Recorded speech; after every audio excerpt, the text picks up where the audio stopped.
Yeah, so, like, just being stuck inside, them, like I think part of the problem with the tablets before we take them away is, like, they're constantly entertained.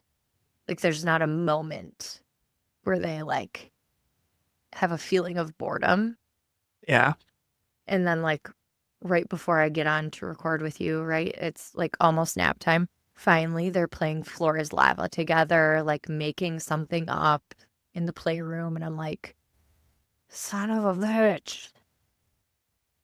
I but Keegan's at a play date right now, and, like, this saint of a mom texted me on Friday, and she's like, "Hey, Sunday afternoon, like, can Keegan play? He can come to our house." I'm like before she's even, like, press send, I'm like, "Yes, take him." Floor is lava. I saw a thing, some video of some guy with as cold as it's been the last couple weeks, Yeah. where he was like walking around and he was like, the floor is lava. No, the floor is ice. And like was doing this whole thing where he's like throwing down pillows and jumping from like pillow to Yeah. pillow. Yeah, Yeah. that's what they were doing is, like, putting Yeah. down things to, like, jump from thing to thing, Yeah. like, 10 minutes before the youngest needed to go take a nap. And the other like, my oldest just has no chill when it comes to, like, anything exciting. So if I knew I told him like, if I told him earlier at any point, like, "You have a play date this afternoon," he'd be checking the clock, like, every 5 minutes and talking about it and, like, using it as a weapon against the youngest. He'd be like, "Well, you can I'm gonna be at Brooks's house later, so," like, just like, drop it in every now and again just to, like, light a match and see if it completely detonates his brother. So I couldn't tell him until, like, the last second, and he wasn't even that excited. I told him and he's like, "Oh, cool. Whatever. Whatever." Took all the fun out of it when he doesn't get to use it against his brother. I know, that's the thing. Is, like, they just oh my god, like, the little one, he's 4, and he'll just, like he'll grab something that he knows is his brother's on the floor, and he'll casually walk by him and go, "Ah, I'm gonna read this Hot Wheels book." You know that's gonna piss him off because it's his. You're 4. Why do you know these tactics already? They're smart. It's the pit of misery. All right. Well, Anna, here we are on a podcast. I'm going to do our intro right now, but then we got a couple disclaimer kind of things we want to put out there based on the state of the world, which we hope our listeners will appreciate. But first, welcome to Enneagram Adventure. This is Tannah and I's podcast where we talk about life and relationships and development all through the lens of the Enneagram. Sometimes we talk about it through the structures of the Enneagram, like how that system works, and other times we just talk about how it shows up in real life. Often we end up on rabbit holes having to do with life-related stuff, and today's topic is like ripe for that to happen. So bear with us on that. But Tana, is there anything you want to add about the Enneagram before we get started? Yes. Again, this might be a particularly good call out for this one. The Enneagram is based off of your core motivation rather than your behavior. So I just had recent debate with somebody on this, and the way that I kind of boiled it down for that person was it's not the thing that is saying or doing, it's why they're doing it. And your why can be different even if you're saying the same words or behaving a certain way from number to number. So, just a disclaimer because that is different from like a Myers-Briggs or DISC or any other assessment that our listeners have taken in the past. Yeah. Okay. So before we jump into our topic, and today we're gonna talk about when you're in relationships with people. This could be married, like romantic relationships. This could be work relationships, friendships, any of that. But we're gonna talk about when you're in relationships with people and maybe you are not seeing eye to eye, how your type might show up, how to handle that, how to have compassion. That's what we're going to talk about, which ties directly into a little bit about what I'm going to say. And so Tannah and I, and if you're not familiar, Tannah and I sit in the upper Midwest.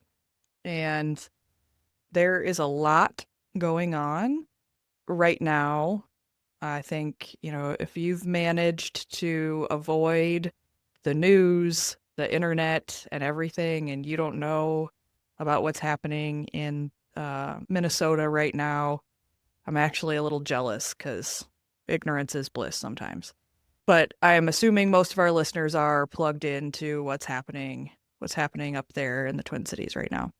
We just want to acknowledge that that is happening. We're not trying to record a podcast that's just, I don't know, skimming by the weight of the world right now and the horrific things that are happening. And so I, of course, want Tannah to weigh on this, but my opinion on this is that we're human first, right? This is about human beings. We want to be human first and don't want to make it about politics or any of that, but I don't believe anybody should be dying in the street right now over what's happening. And I want to be conscious of the whole scenario of what's happening and the impact that it's having on people right now. Anything you want to add?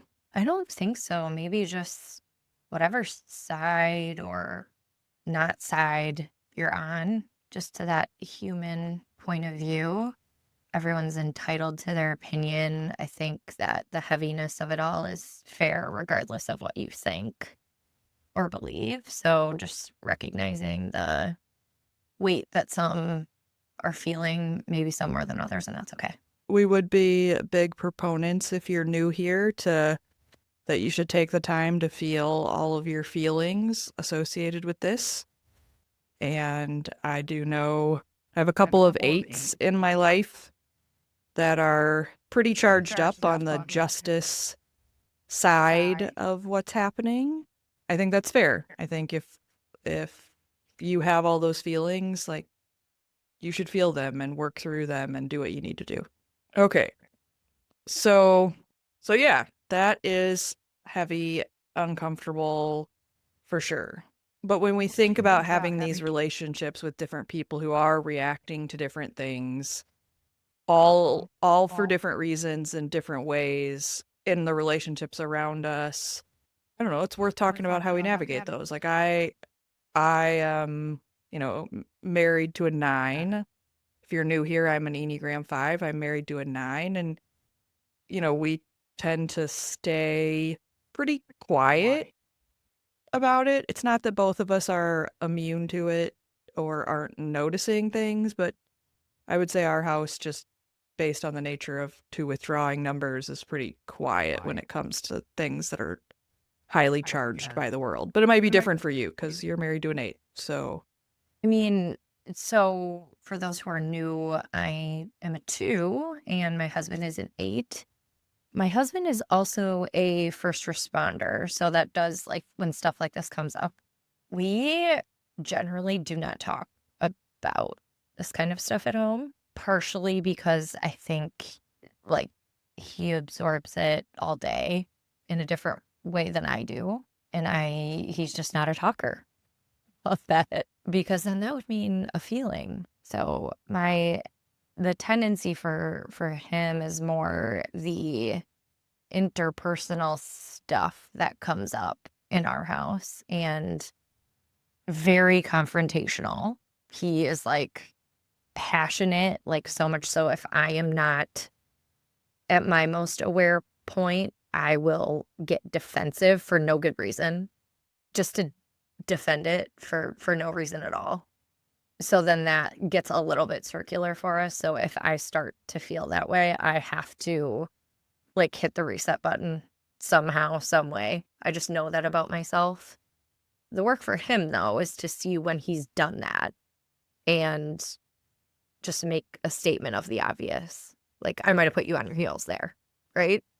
He doesn't care that he put me on my heels, to be clear. It's just an acknowledgement of what is happening. So conflict in our house generally gets aired very quickly unless we are exhausted, unless either one of us is exhausted from work or parenting. Sometimes we just don't have the energy to have a productive conversation about it. I think that's fair too, because both, when we think about the lines Mm-hmm. in the Enneagram, you share a line. So if you're interested in the lines portion of the conversation, many episodes back we talked about that. Maybe we should do that again sometime soon. But the the 2 and the 8, right? It's not when you're on the same line probably that you're not dealing with the conflict. It's actually when you guys are moving away, which is like probably you moving more towards 4, him moving more towards 5, that you're becoming Mm-hmm. avoidant maybe, right? And it could be out of stress, it could be out of some form of preservation. Yeah. Mm-hmm. Mm-hmm. Yeah. But sometimes I say that, and it does get to a point where I will be so exhausted that I'll just bring up the conflict and be like, just say whatever you need to say, because I quite literally don't have the time or energy to like read between your cues. Like I'm catching a vibe. Catching a vibe, what's your problem? Yeah. And I think that's the best relationship advice, like working through conflict, is not to play the passive aggressive games. Like that's exactly whatever, regardless of your number, that's exactly what we should be striving to, like, hey, I'm noticing. Well, and I'm like picking up a thing. Like, why are you yeah. I'm picking up a thing, but then be detached, just detached enough that, or aware enough, said differently, that whatever comes out of their mouth the next, you can accept that's their reality, whether I that's find yours or not, and they match or don't. yeah. I find with Aaron usually if I'm like so nines often get very passive aggressive when they're in conflict of some Mm-hmm. sort or disagreement. And I have found with him for me to be like, that's pretty passive aggressive. Like, what's going on? You got something else you want to talk to me about?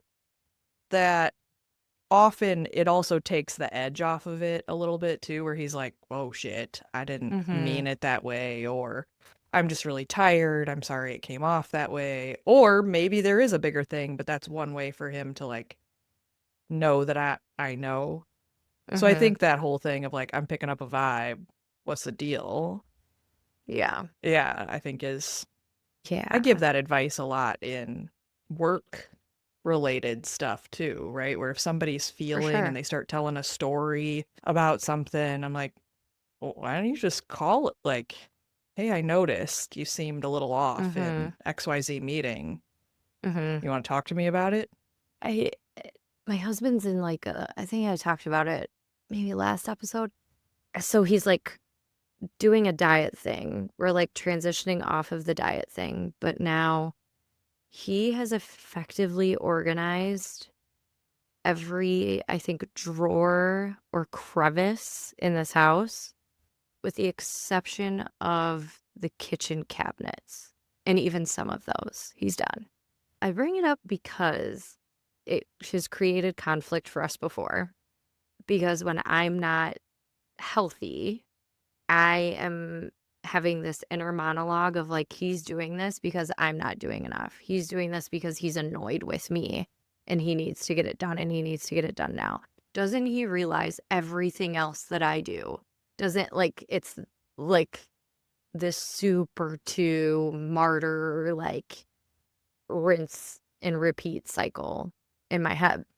And now that this is a little cyclical with him. I don't know if it's like a time of year thing or I don't know. I haven't pinned that down yet. We haven't talked about that. But when I've brought it up before, I remember this was like many years ago. He was like, "You're insane.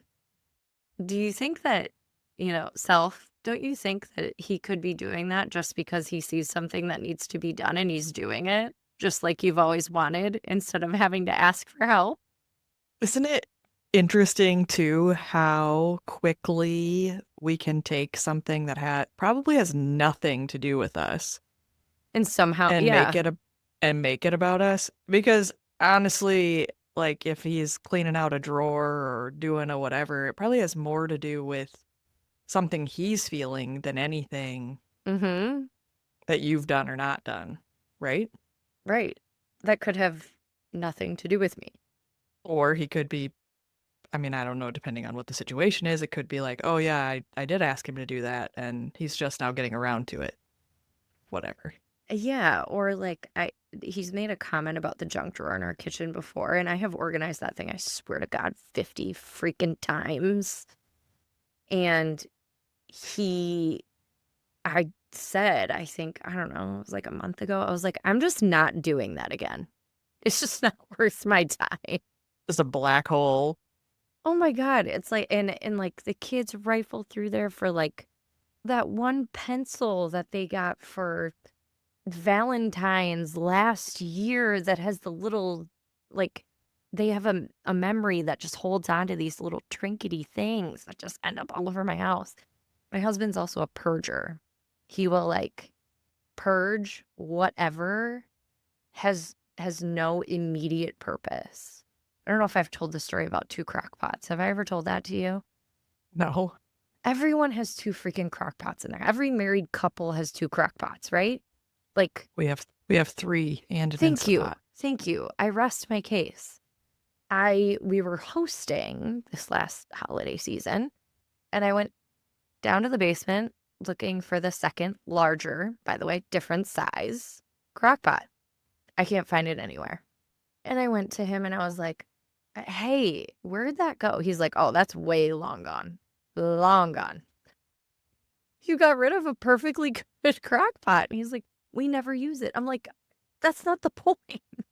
Which I'm like the exact opposite, right? Like a true millennial, right? I run a half marathon, and in the same year I'm deciding to take up sourdough. How predictable.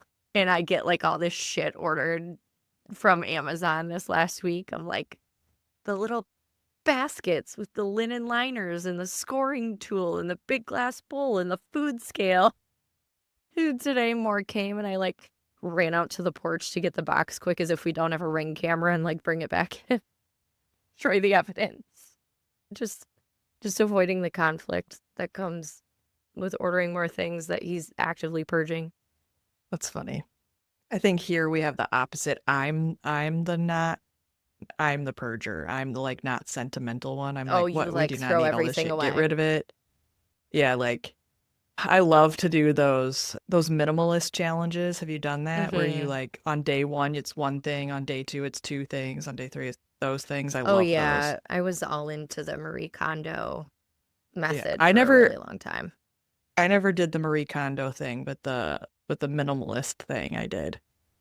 Yeah, we and every once in a while, when we talk about selling everything and moving away in a van, I think about like how much there's just so much shit you just don't even realize that you have in your house.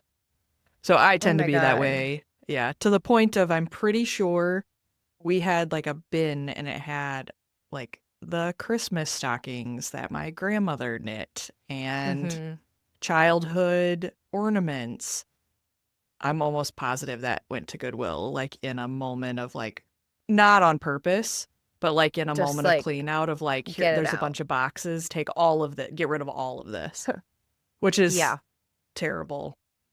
Yeah. And I've gone back and been like, where is that? What happened to that? And I can't find it anywhere. And so I'm like, that has to be what happened.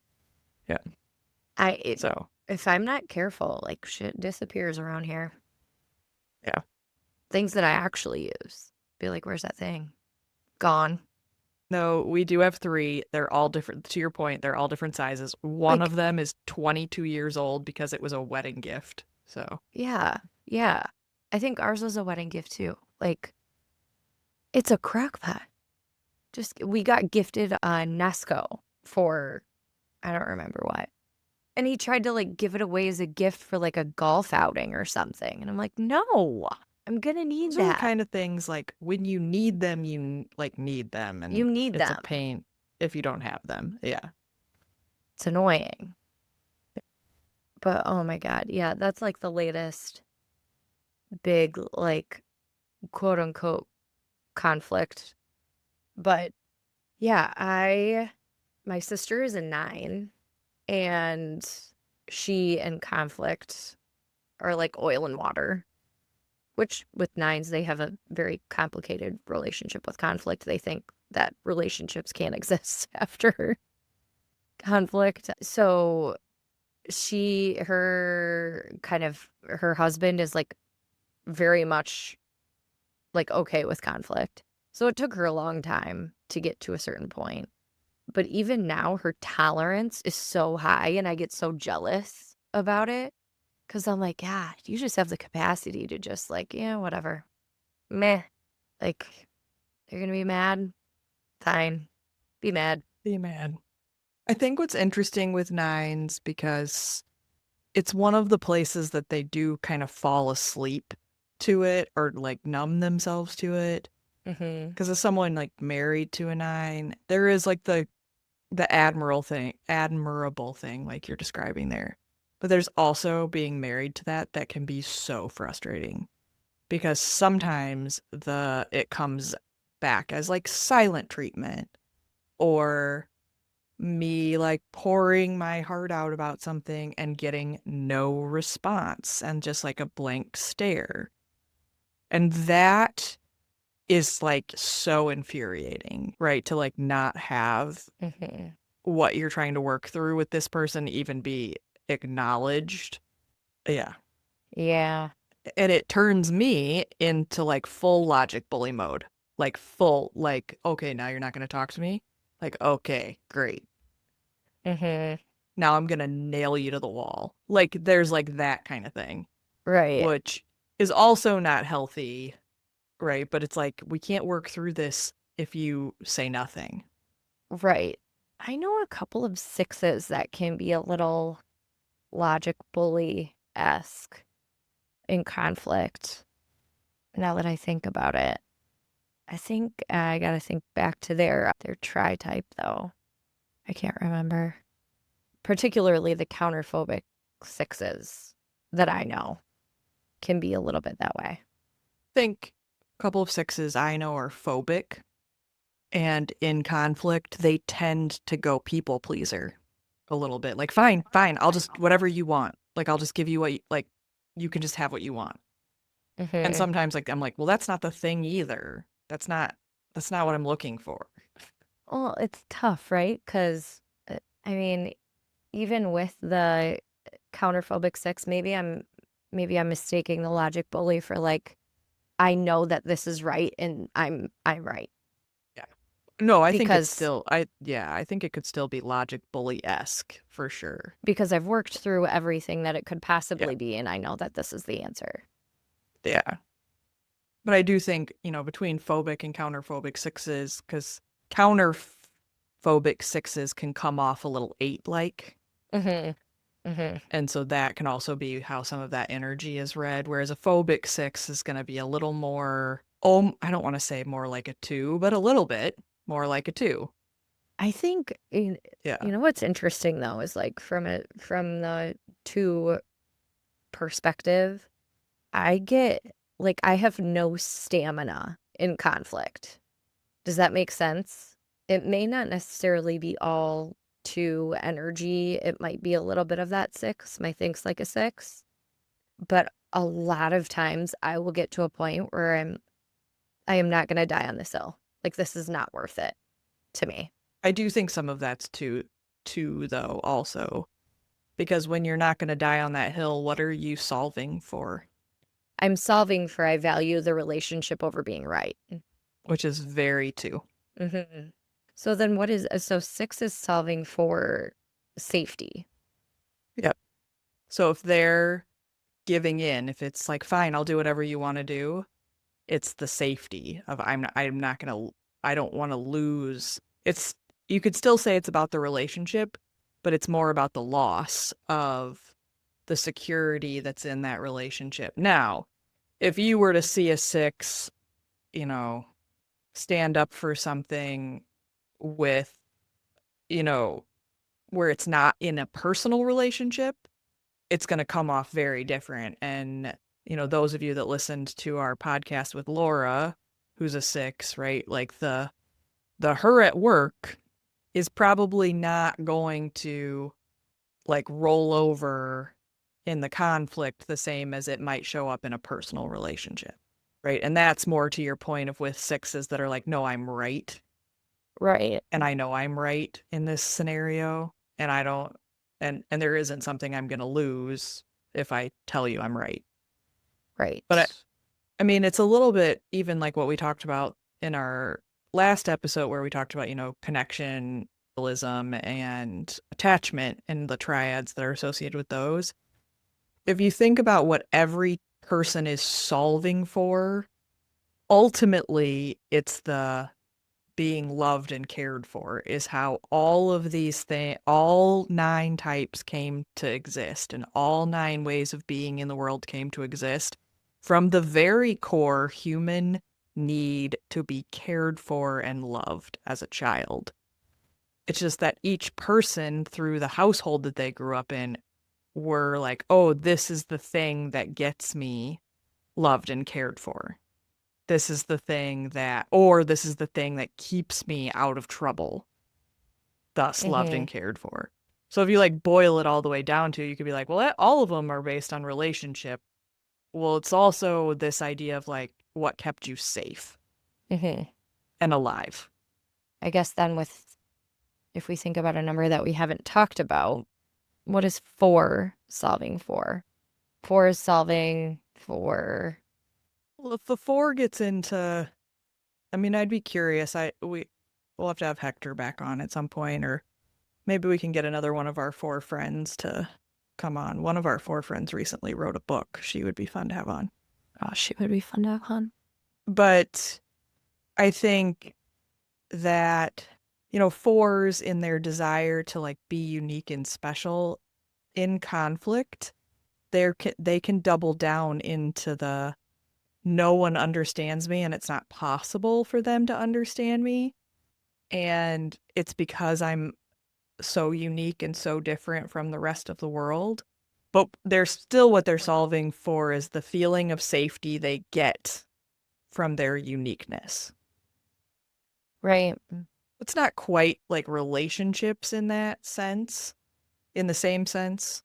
That might be, I don't know, maybe them and 8s are the only ones that in conflict are not preserving Well, or for a relationship in some way. well, if you think about it, to your earlier point, they earn love and are cared for because they are unique. So if they're solving for that, trust me, I'm a 2. I can tie everything back to a relationship if I really want to. Yeah. But they are, like, I remember, like, early on when I was studying the Enneagram coming across a Glennon Doyle quote. Glennon Doyle is an author, for those of you who are not familiar, amazing author. I remember when she kind of first came on the Enneagram scene a little bit, like, she talked about being a 4 and being misunderstood. And so that even though she was a 4 and she recognized that, she still feels misunderstood about it. There's like there can be this like sense of value in that, right? Mm-hmm. Yeah. So, or almost a point of pride. I don't want to oversimplify it too much, but almost like that. Yeah, maybe pride, or it's easy for me to think about how this might look in a kid, but it's a behavior. I don't know enough 4s in adulthood that I know that much about that I could speak on that, but it seems right. If you're listening and you're a 4, Hector, or anyone else we know, and we're dead wrong, you let us know. What we haven't talked about 3. 3 in conflict. What I've noticed recently with a 3 that I've been working with on some projects and stuff is at it's not that they're shying away from conflict. They're willing to have the conflict, but what seems to be coming up in the sort of reconciliation part of it is the concern with image. What will everyone think of me if I make this choice or if I do this thing. And that, in this particular instance, tends to be the thing. It's sort of a worry of the opinions of others. And that is having them resolve the conflict differently than they initially were going to. Man, that might be curious if you're a 3 and you're listening and you've experienced like deep regret from that, because maybe it isn't what you would have chose if you thought people wouldn't think any differently of you. Yeah. I think 3s, especially if they're tri-type, if they're a 3 who acts like an 8, they can get real heated real quick into their beliefs. And I have witnessed that cause some 3s to then have to come back around later and be like, hey, sorry, Mm-hmm. that's not really what I meant. Mm-hmm. I think, we haven't talked a lot about subtype in this so far, but I also think that subtype could potentially play a role in how each number deals with conflict too.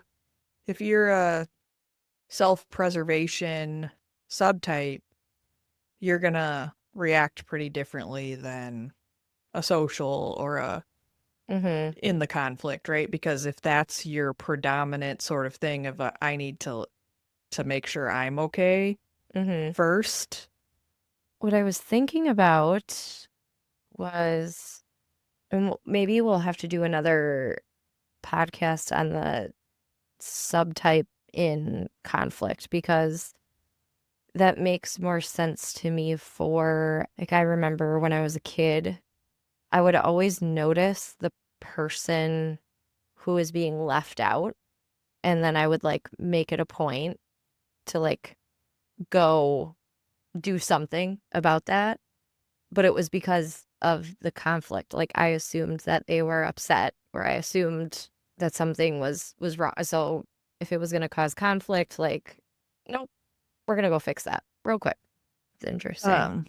We haven't really talked about ones, Yeah. and my experience with ones in conflict, generally speaking, it is important to them to win, in my experience. Even though They they always might play the say devil's advocate. otherwise. They always play the devil's advocate. They always play the devil's advocate, or they will also play the logic bully card. It's a little Mm-hmm. different than the 5 logic bully. It's a little more prosecutor kind Yes. of, yeah. The who done it kind of vibe. Yeah, we're going to get to the bottom of this. Yeah. Root cause. Oh And then they're going man. to tell you that they're right and that words matter. Oh God. Oh, one that you and I both know used to be doing that a lot more than they do now. And I don't know why that is. But I gave them the feedback of, sometimes when you ask well, who did it? It makes people feel like something's going to be done about the who. So can we make it more of a safe space so the who raises their hand without us asking the question? Yeah. Again, I find that with ones, subtype also probably really matters in this. 1-to-1 ones, ultimate prosecutors, versus self-preservation ones. They might be thinking it, but they're not always going to say it the same way. I I don't know also what think that. if you think about ones and this desire to be perfect, there could also, in the who, it could also be well, how in the world am I going to fix, make more perfect, whatever, if I don't know who? Yeah, the 1-to-1 one in conflict is, ooh, that's It's rough. cross-examination. 1-to-1 8 also super rough in conflict. Like woof. Yeah, I've seen that with a 1-to-1 8 that you and I both know. I've seen her have conflict with her family in front of me that I was like, I shouldn't be here. I shouldn't be. I'll let myself out. No, and then she just like carries on. Yeah. Nope. No biggie. Not a thing. I look at her and she's like, "What?" I'm like, "That was a lot, right?" She's like, "Who, me?" Oh, God. Well, we haven't talked about sevens. We haven't talked about sevens. Oh, man. I've seen a seven in conflict before. My experience, seven in conflict, pretty passive aggressive. Very passive aggressive, but so much so that it's like this is so painful for me for you to be like disagreeing with me, or like it's so painful that it's like I'm gonna turn the pain around on you. I think yes, I'm gonna just shove this uncomfortableness off of me onto you. Mm-hmm. Mm-hmm. Yes. Yeah, I also think, when it has a big, brilliant idea and the people around them are like, I don't think it's that great of an idea, actually. I think we should do this instead. That can cause that conflict to come out, that passive aggressive, or an avoid like a withdraw. I don't want to call it a withdrawing because it's not the same as like a withdrawing number, but it can then become like an avoidant thing or okay, fine, you can do whatever you want. I'm not going to help you at all. Like, you didn't like my idea, you Right. just go right ahead and do it your way, and I'm just going to sit over here and not engage with you. I've seen a seven, like a seven can come back really strong from conflict though. Like if that anger has pushed them away and they actually do something with it and then they come back and you're like, okay, like finally here's what I took from it. But man, like I know a seven also, if not all the time, but usually if you're giving some form of criticism, there's going to be conflict, right? Whether that be internal for the person or like out in the open. But I know a seven that if you don't hit them like quite literally upside the head with it, they're so busy not feeling pain and discomfort that you have to grab their arm, sit them in the chair, and hold her and say the thing. You're not allowed to leave this room until this conversation is Mm-hmm. over. Most recently, I used like some variation of what I'm about to tell you is going to be really hard for you to hear. First and foremost, I need you to know I care about you and I understand your intent. But here's how it's coming off. I think that's another good tip for any number also is I recognize your intent. I know that you didn't intend to hurt me. I know that you didn't intend to inflict whatever damage was inflicted in this scenario. I know you were just trying to do your best. I think all of that is also worth saying when we're headed into conflict with the people around us. Because, similar to when we were talking about like the human first idea, I don't think anybody does anything with the pure intention to hurt someone else. Now, I do think there is impact, and we don't always talk about that part of it the same way. So the difference between intention and impact. Whenever we're having these hard conversations, a lot of times we're talking about the impact, right? Mm-hmm. Because your intentions could be amazing, but if the impact is detrimental, doesn't Mm-hmm. really matter what the intention was. I think a word that I've used before at work when I've given feedback is, or a phrase, is the unintended consequence. The word consequence gets people so triggered. I've had like 15-minute whole dissections of like what I brought back to being like that word was what triggered you.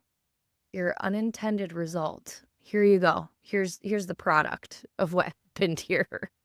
It's the It impact. just so happens that it's not extremely positive. I was just thinking as you were saying that too of like, and this is kind of, I don't know. I don't know that it's a silly example, But we watched that Claire Danes show on Netflix. You watched it. I can't think of the name of it right now. Oh, the beast in me. The Beast in Me, right? And that detective who had all the best intentions to like get all of the information to prove the guy did it, right? Like all the Mm-hmm. best intentions. But then ultimately, while the intentions were good to be able to prove that this was a dangerous killer, like sociopath situation, went about it in all of the wrong ways. And that Mm-hmm. I think that happens in real life too when you hear like the murder mystery things of like where they had the proof that the person did it but they didn't follow the proper procedure Mm-hmm. in terms of chain of command or warrants or whatever, right? And then that person gets off the hook for a terrible, terrible thing because of it. Mm-hmm. That's like maybe extreme, but that's like, that is exactly like intent versus impact. Like your intentions were amazing, but the impact was actually the person got away with it because you didn't do what you should have done. I can think of that being in so many different scenarios. If you think about, we've experienced this before where we know the right answer in a work environment, but if you don't follow the process, not everything will get adapted, or maybe not everybody's ready for that yet in the same way. So you have to do all these things to make sure that you avoid the quote unquote conflict of then not having your idea adapted, or not having to get to do the thing that you think is right, or whatever it is. But the process matters for sure. And the best intentions in the world won't fix things. No, no. Yeah. Mm-mm. You know, there's been situations where people have said things and they intended it to be a joke and it really, really offended someone or really, really hurt them. Mm-hmm. And like the intention doesn't take away the hurt. Mm-hmm. So, yeah. Either way, that was a big rabbit hole about intention. Either way, I do think it's worth in conflict acknowledging that the intention was good, even if the result was painful. Yeah, there's conflict in every single day, whether it's big or small, or with somebody else or with yourself. So the more we can grow into acceptance of conflict and the purpose that it serves, because it does serve a purpose, whether we can see that immediately or not, depending on the severity of the conflict too, right? Like oftentimes it's harder to see the why behind that if the severity is much, much larger. Sure. All right. Well, this was good. I'm not entirely sure we made it through all the Yeah, numbers. we did. We did? Okay. Mhm. What that was a bit of a winding journey through conflict and relationships. But if you got something out of this podcast today and you enjoyed our meandering way of talking about the Enneagram and relationships, we would love it if you would leave us a review, a comment, like, subscribe, follow, share with a friend, all the things. Ditto. All right, cool. Thanks, I'll Holly. talk to you later. Bye. Bye.